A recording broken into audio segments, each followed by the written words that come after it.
Hei rồi còn bên khăn ya thì chuyên là tăng bên không mò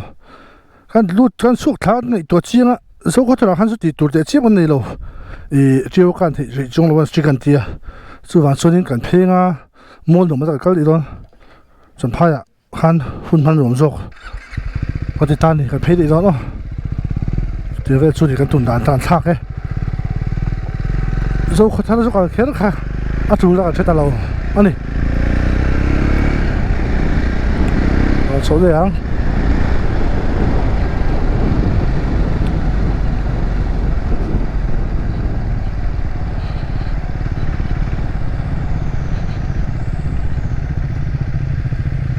ok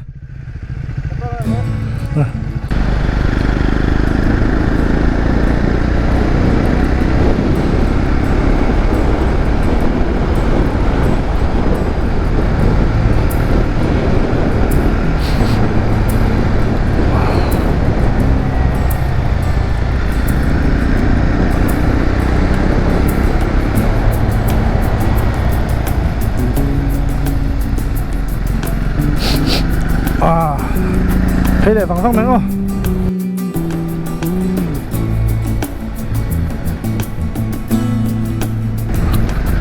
số này chẳng phải là út tại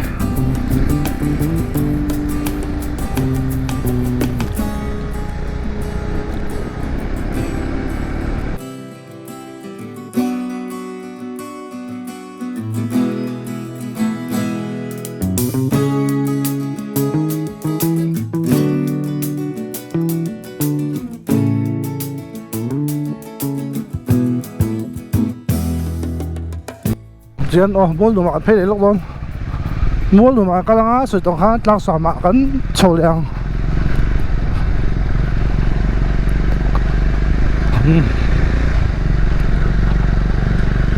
cái tổ nó hoàn sẽ cái nó lên làm bầu chuyện à đây bây giờ cái tổ mà sẽ cái nó lên làm bầu để thôi à thế vậy số này xuyên được hết chứ không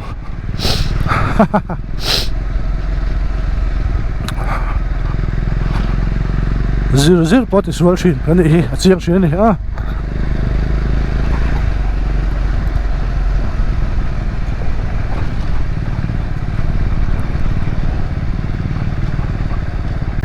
à bầu lại chuyện á về bốc cái nào phải sẽ đăng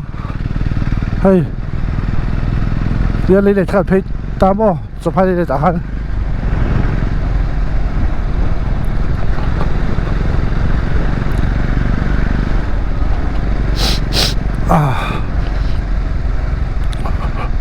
cái này mua đồ ta đi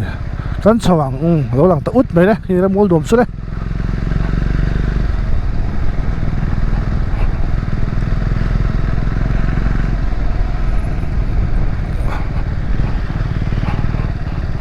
cắn sầu lẻ mua đồ mà khen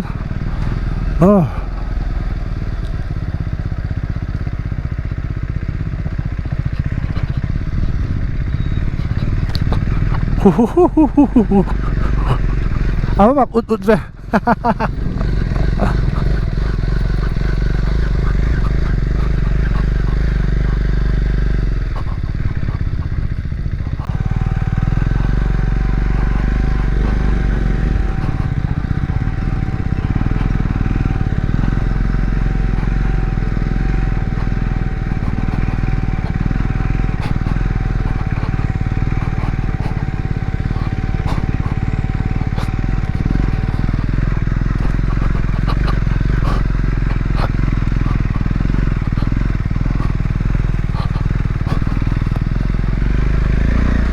mua luôn mà lục lên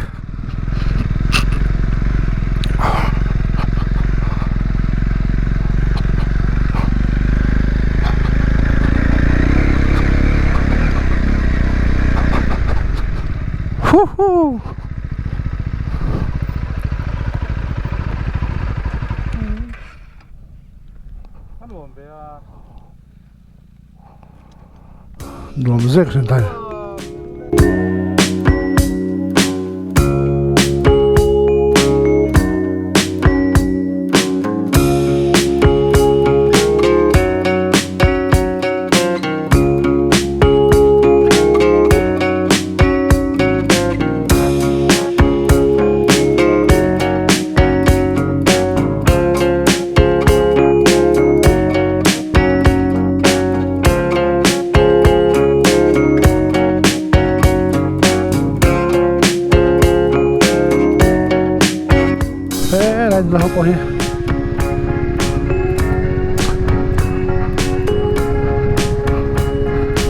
về.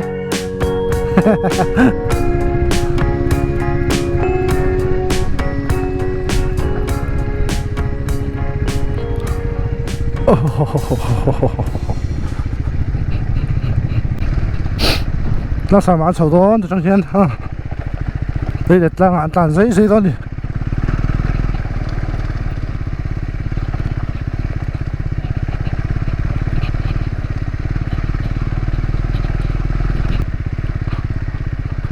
Wow, vẫn đủ về.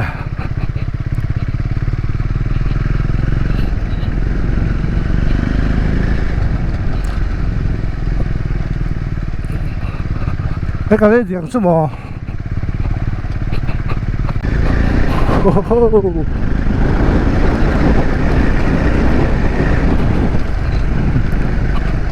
Stream là do thì ngót bên này nuông lướt tục.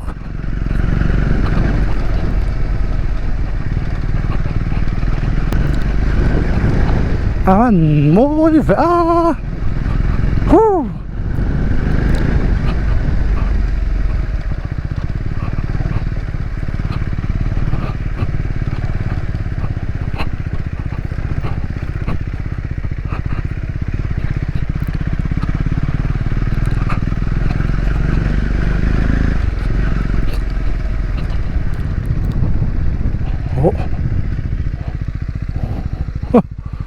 tôm đấy.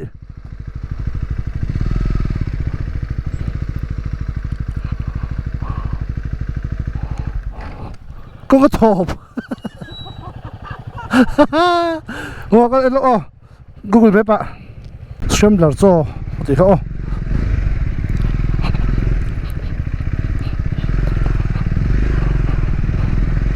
Mấy lột xuân là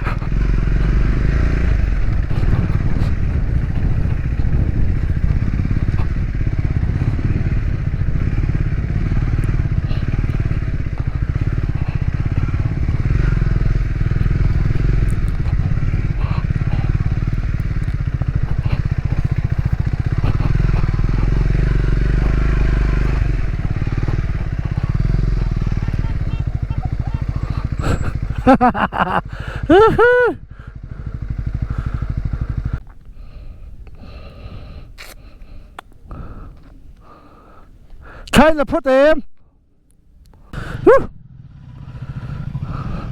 Anh đi một cái đấy. Kem ra sập quá để bắt khát. Sập quá bơi khát thế nha. Nó cái rồi thực tế thành cái số á đang sầm ạ.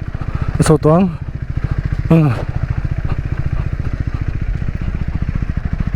Ăn nuông ra đi.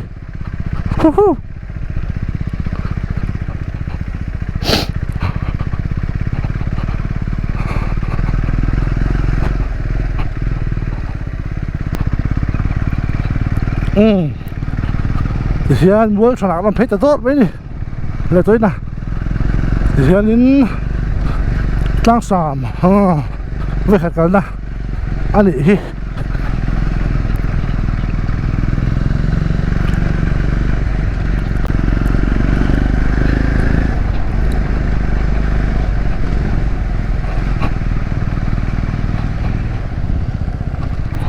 Có mấy hạt cái này trang sàm qua hi.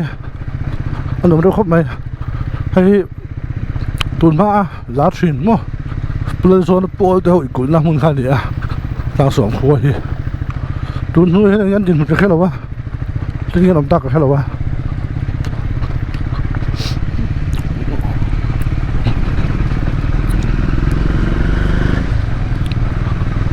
cái hộp phê á hay đang sống khôi gì ít thì mấy cái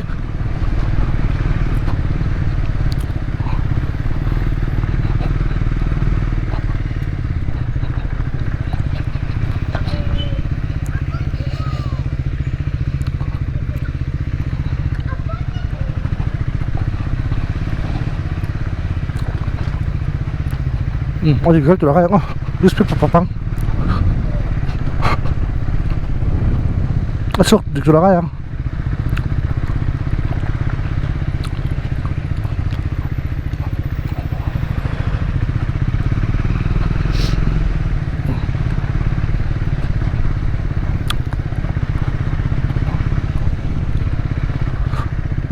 สัมภาษณ์รับตัว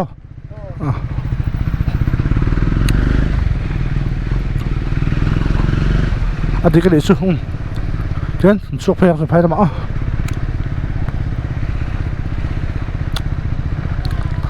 จาง3 ขั้วก็ตันเมฆ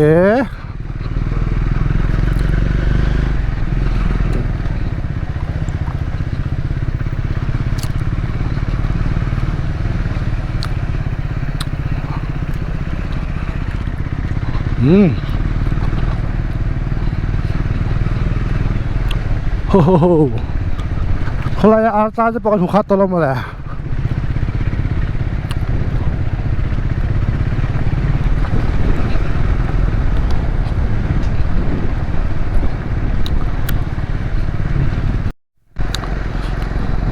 เลยเด็ดเราไล่เนี่ย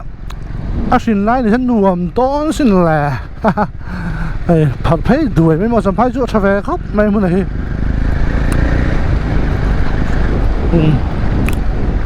ไปดีเจ้าหม้อ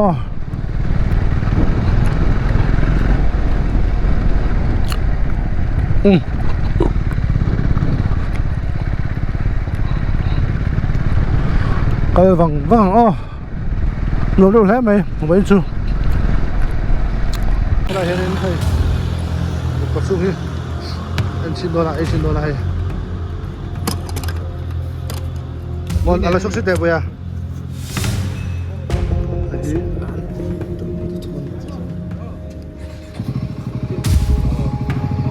anh xin đô này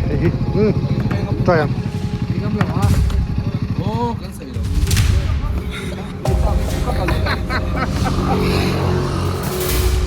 Lui là chậm quay vào cho cái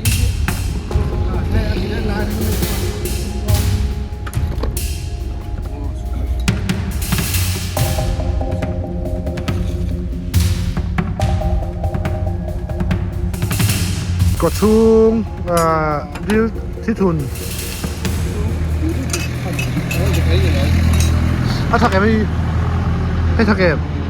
stick thành cái trang sồn ถ้าแกไม่ học về xếp thật lộn không được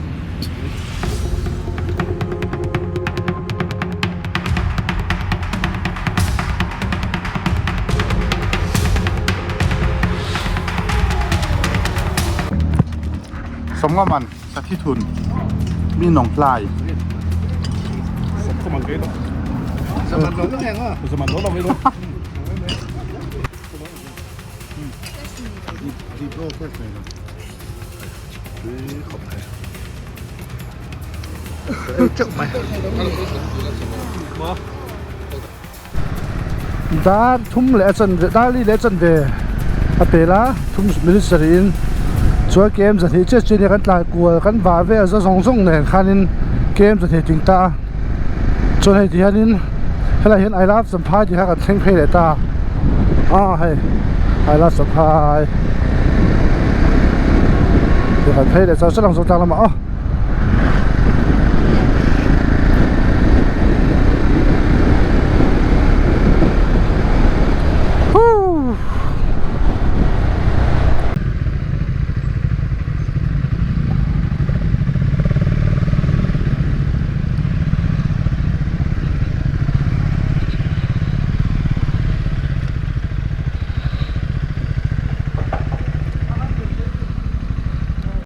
ให้กันไปขี้อ่ะปุ๊บมุดตุกตัวอันผูกไฟเจอลมล็อกนี่ไอ้ฮีไปเวียงไอ้ฮีโซ่ตั้งเนี่ยไม่ใช่หรอกเวียงขึ้นปอให้เราสัมภาษณ์โซ่ตั้งอ่ะที่เคยเจ็บเดี๋ยวไปสุกันนี่เดี๋ยวกันหัวทางบ้างเพย์โต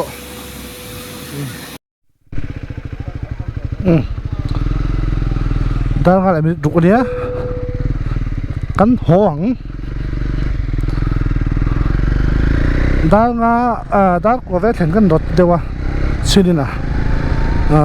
จอยช่วงเวลเบ็ดดินบ่กันมันเขียนลงว่าสุดแล้วมันปูเสียเดียวไงเด็กเสียปูเสียไปละมันตัวเดียว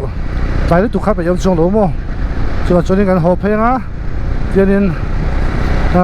ด้านงาเล่มลิสรีฮาริยาโซตางอารมณ์เดี๋ยวกันหัวเพลงฟังตัว dar nga lem ri som pak war ai khuwa thim deuh thaw to maya som khazo na thleng phei lo la thleng phei lo dewa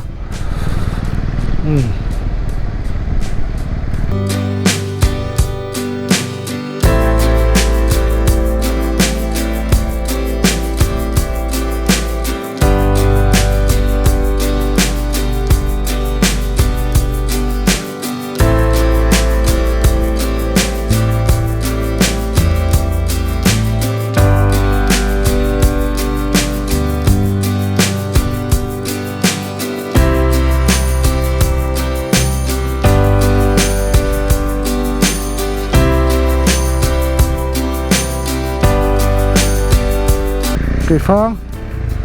đó xử lý lesson về Arizona đi riết nhá xuân thì hiện cái phang à ông má lại phải đốt vào bùi hoặc là hắn rồi đó để xuống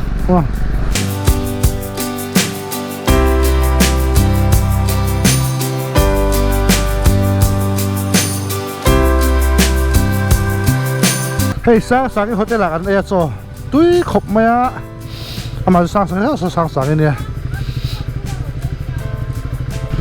sang bye bye